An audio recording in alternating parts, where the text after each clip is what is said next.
list, Madam Speaker, I see Mr. Silas Otieno Owiti from Homa Bay, who scored 59.71%. At least give me a glimpse onto his CV. At least give me a glimpse, give me the notes so that I can see from the minutes how the performance was. And Madam Speaker, when it came to the appointment of Dr. Amoth, which is a motion before the House, I am seeing annexures and minutes and all the details of considerations of the committee. But when it comes to the discussion of these two nominees to the SRC, I have even requested in the official WhatsApp group for the annexure that carries the CVs, the annexure that carries the conversations that led to this decision. Madam Speaker, we must be careful because I've been through this exercise. I do recall about 6 years ago when this House was called upon to make a similar decision. There were even accusations of favor. There were even accusations of tribalism. There were even accusations that the committees were operating with an end in mind. And Madam Speaker, at that time, some of the applicants were former senators. They were former colleagues. It was very sad when some of them, a former senator who has been in this House for 5 years, was being disqualified for lack of experience. If you have been a senator for 5 years, or a member of National Assembly for 5 years, what other experience do you need to get a job in this country? What other experience do you need to undertake a role in a constitutional commission? And Madam Speaker, I want to be convinced that such considerations were not made in this case. And it would be important that before we take the vote, that we get the full disclosure of the minutes and the conversations and the resolutions and any dissenting opinion, if there was a dissenting opinion of members of that committee, Madam Speaker, because the adoption schedule, it has been approved by 5 out of 9. I would like to hear what the other 4 had to say with respect to the final decision that has been brought to this House. Madam Speaker, I am not imputing any improper motive. I am just asking for full information so that I can make a decision on the motion that is before us. What is the point of order? Your point of information, sorry, would you like to be informed by Senator Boni Halwale? Madam Speaker, out of respect, I would wish to listen to Senator Boni Halwale. Senator Halwale. Thank you, Madam Speaker. Madam Speaker, the concerns by the Senator of Homa Bay are right and justified. It is true that what you are looking for is both on the Hansard recording of the proceedings of the committee, but it's also true that it is part of the report which has not been brought here. What you have here is the executive summary of the report. We could not have done all that we did for all the candidates. Number 2, Madam Speaker, the issue he has raised about the fear that there could have been tribalism and stuff like that, it will help. We had a marking scheme. The nearest way the committee approached the issue of how to handle the great tribes of Kenya was the constitutional requirement of regional balancing as to how much one was getting for academic endowment. If you had a bachelor's degree, you scored less than master's degree, and so on up to PhD. I beg to inform. Madam Speaker, I want to thank Senator Halwale. Indeed, as a member of this committee, if there is important information that has not been brought before this House, then this motion should be stood down. I am looking at a similar report of a nomination for Dr. Amoth, Madam Speaker. And I'm looking at the iPad here. There is an annexure that is 244 pages. 244 pages. It has minutes. It has details. Why is this different? And it is a similar process where we are being called upon to exercise our constitutional and statutory duty to make approvals or appointments to constitutional commissions. This committee then, this motion should be deferred and this conversation should stop at this moment until the committee brings us a full report, Madam Speaker. The report we have is 28 pages. 28 pages. How do we know that justice was served? If it was not the respect that I had for Senator Halwale, how would this House have been informed of that criteria? Madam Speaker, as I've said, I've gone through this process. And this particular process, we came to some conclusions. It was established that a committee had dismissed a former senator on the basis of lack of experience. And I've kept asking that once you have been elected as a senator or nominated as a senator, you have sat in this house approving budgets, approving appointments, writing laws, you have sponsored laws. How can a committee then come and tell you that you do not have requisite experience to become a member of a commission? And that's why we're insisting we need to see those annexures to see whether those kind of arguments found their way in the decision of this committee. Madam Speaker, I will leave it to the leadership of the House and to your wisdom to decide whether we are proceeding with adequate information and whether you're doing the right things. But let me make certain broad comments, Madam Speaker, as that point is still under consideration. That our role does not end with appointment.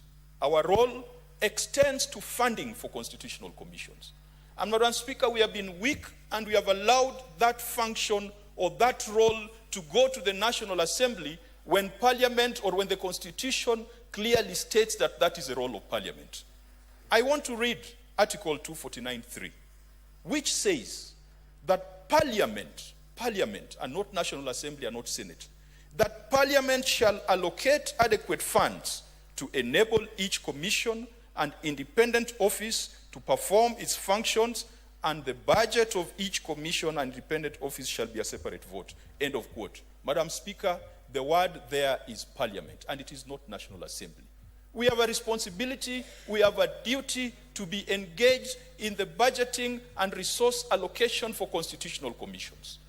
It is an embarrassment when the Office of the Auditor General is running around begging for funds and saying that the National Assembly has arbitrarily trimmed down their allocations. It is an embarrassment when other commissions like the EACC come to us and say that, yes, Senate, you have referred 146 matters to us, but give us the resources to undertake our job. How can the Senate expect the EACC to carry out investigations in 47 county executives and in 47 county assemblies, and yet the Senate is not involved in allocation of budget to that commission? Madam Speaker, we must rise above our partisan political formations and stand for this House. When this House insisted on vetting the Inspector General of Police, I was in this House and Senator Boni Khalwale was there. The initial mischief was to process and fast-track it through the National Assembly. This House stood up, and eventually the IG became a client of both houses. We must also insist that we give effect to Article 249(3). Otherwise, these commissions will have no respect for the Senate. These commissions will not follow up any matter that has been referred to them by the Senate, because he who pays the piper plays the tune or calls the tune.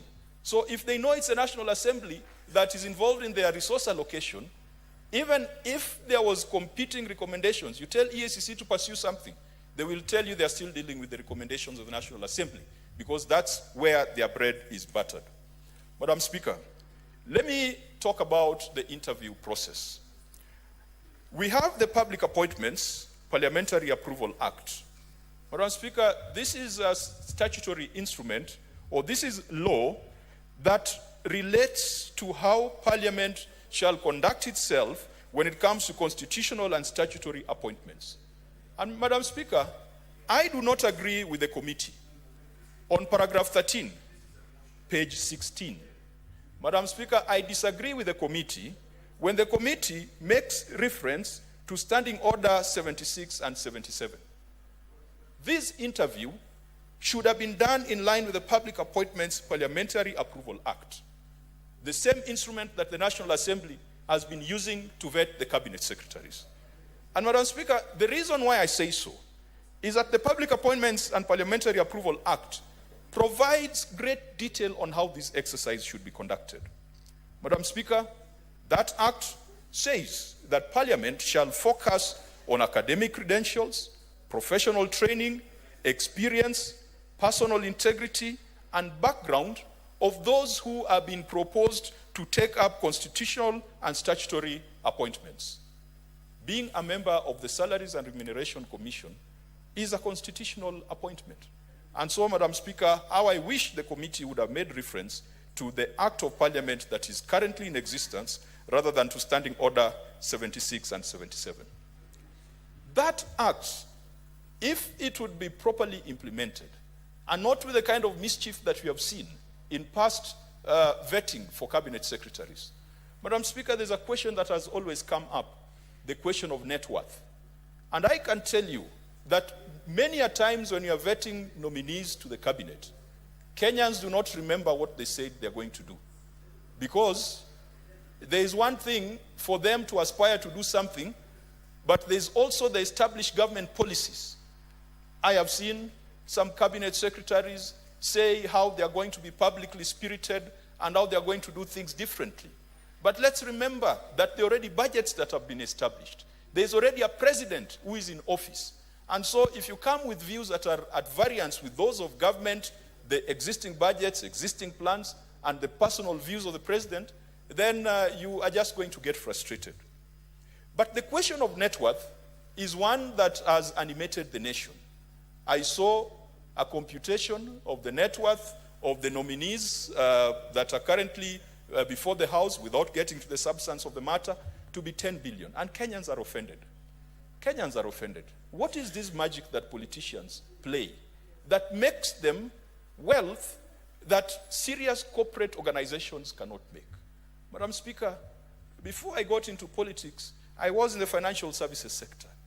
You will find an insurance company collects revenue of 4 billion Kenya shillings. And at the end of the day, it makes a profit of 50 million. A technical profit. That is once the premiums have been collected and the claims have been paid. And that is an institution that perhaps has employed 200 people, that has got branches throughout the country, that is integrated, that is creating a lot of opportunities and contributions to the GDP of this country, that is paying taxes. At the end of the day, they'll probably make 50 million as an underwriting profit. What is this thing that members of parliament do that generates them the kind of profits that even insurance companies cannot generate? And it is becoming an insult to the people of this country. The majority who cannot afford, the majority hustlers, we are building for them 2 million houses, 3 million houses, and then we are proclaiming that we are billionaires. How will a billionaire understand the needs and aspirations of that person whose biggest wealth is a 2 million house?